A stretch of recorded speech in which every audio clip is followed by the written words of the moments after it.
স্বাভাৱিকতে আজিৰ দিনটো এক অসমীয়া জাতিৰ বাবে অসমীয়া মানুহৰ বাবে এক গৌৰৱময় দিন, এক যুগান্তকাৰী দিন, এক ঐতিহাসিক দিন। মোৰ কাষত আছে অসম সাহিত্য সভাৰ সভাপতি সূৰ্যকান্ত হাজৰিকা। মই তেখেতৰ প্ৰথম প্ৰতিক্ৰিয়া মই ল'ম, কিন্তু তাৰ আগতে এটা কথা জনাব বিচাৰিছোঁ।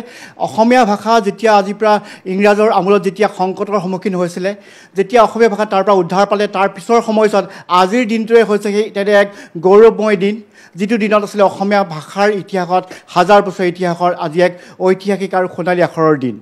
অসমীয়া ভাষা হৈছে এনে এটা ভাষা যিটো ভাৰতীয় সভ্যতা সংস্কৃতিৰ ১৫০০ বছৰীয়া পৰা ২০০০ বছৰীয়া যি ইতিহাস সমৃদ্ধ এক ভাষা, তেনে এক ভাষা আজি হিচাপে আনুষ্ঠানিকভাৱে পৰিগণিত হ'ল অসমীয়া ভাষা ভাৰতীয় বিভিন্ন ভাষাৰ লগতে।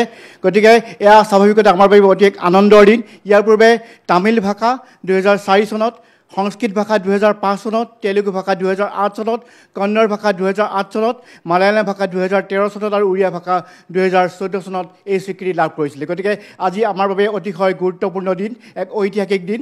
মই পোনপটীয়াভাৱে কথা পাতিম অসম সাহিত্য সভাৰ মাননীয় সভাপতি সূৰ্যকান্ত হাজৰিকা।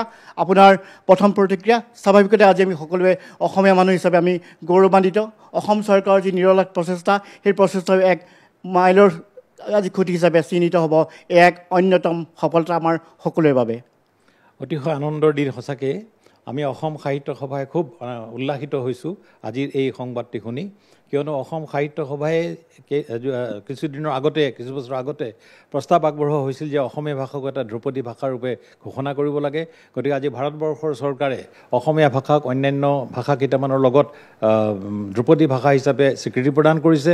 গতিকে মই অসম সাহিত্য সভাৰ হৈ কেন্দ্ৰীয় চৰকাৰ তথা ৰাজ্য চৰকাৰক আন্তৰিকভাৱে অভিনন্দন জনাইছোঁ আৰু আশা কৰিছোঁ যে এই স্বীকৃতিয়ে ভাৰতবৰ্ষ তথা পৃথিৱীৰ অন্যান্য উন্নত আৰু পৌৰাণিক ভাষাসমূহৰ লগত অসমীয়া ভাষাও যে এটা পৌৰাণিক চহকী ভাষা, এইটো প্ৰতিপন্ন কৰাত ইয়াক সহায়ক হ'ল।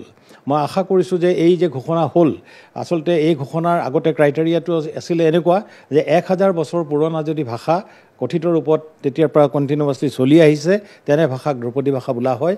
কিন্তু ২০০৫ চনৰ পৰা এইটো ১৫০০ বছৰীয়া কৰিলে। গতিকে ১৫০০ আমি অতি আনন্দিত যে অসমীয়া ভাষাটো যে ১৫০০ বছৰৰ পুৰণি, ই আজিৰ ঘোষণাই এটা ঐতিহাসিকভাৱে সমগ্ৰ বিশ্ববাসীৰ আগত প্ৰতিপন্ন কৰিছে।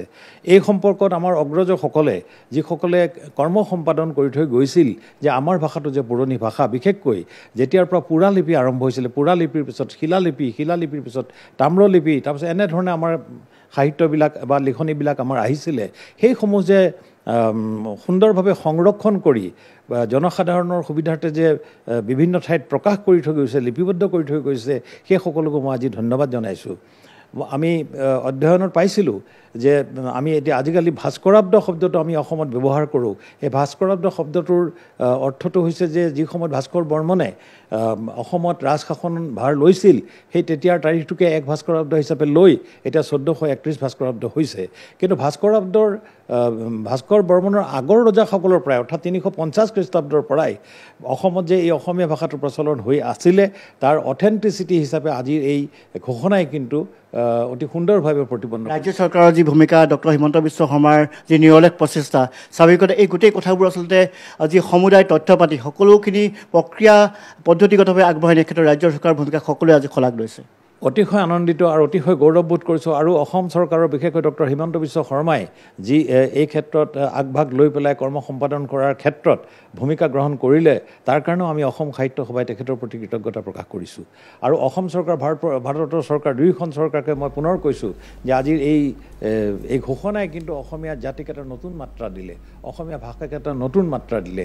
যিসকল আমি শংকিত হৈ আছিলোঁ কোনো কাৰণত অসমীয়া ভাষাৰ ভৱিষ্যত কেনেকুৱা, সেই বিষয়টোৱে আজি ১৫০০ বছৰৰ পুৰণি এটা ভাষা হিচাপে যেতিয়া স্বীকৃত হ'ল, গতিকে মই ভাবোঁ যে ই আমাৰ নতুন প্ৰজন্মক যথেষ্টভাৱে প্ৰেৰণা যোগাব আৰু এক শক্তিশালী অস্ত্ৰৰূপে আমি ইয়াক পালোঁ।